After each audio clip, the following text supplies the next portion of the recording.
Ayan, samahan niyo magluto ang kabagdi. Paano ba magluto ng kabagdi ng isang shell from dagat? O diba?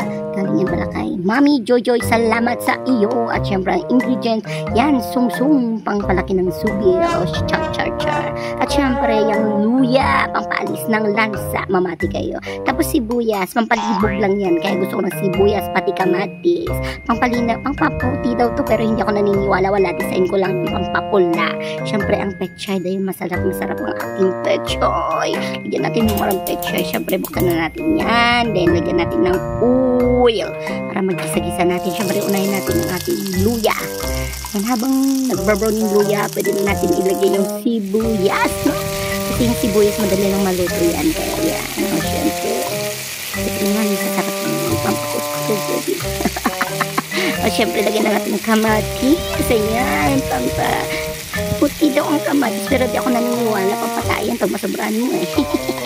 Siyempre, pag halu-haluin na natin, pag nilagay mo na yung shell, isabay mo na din yung pechay. Bakit ka mo? Kasi mas masarap kapag yung hindi siya ma-overcook. Ayan, ilagyan na natin sarap. Siyempre, hindi yan mawawala sa pagluluto natin. Magic syrup, tas paminta. Siyempre, lagyan na maraming asin para lang tayo mayuti. Ay, ayan, sobrang alat. Kaya lalagyan ko ng tubig. Ang dami kong nilagay na. Ay, po yan. Lagyan ng tubig kasi maalat. Siyempre, takpan lang natin. Mag-antay lang tayo ng 2 minuto. Tapos na. O, ayan, o, diba? Manchar. Mabubusog ka. Sob na ka na dyan. Tapos, puting kanin. O, kita mo naman yung luto ni Kabagtit. Masarap. Kasing sarap niya din. Bye-bye. Thank you for watching.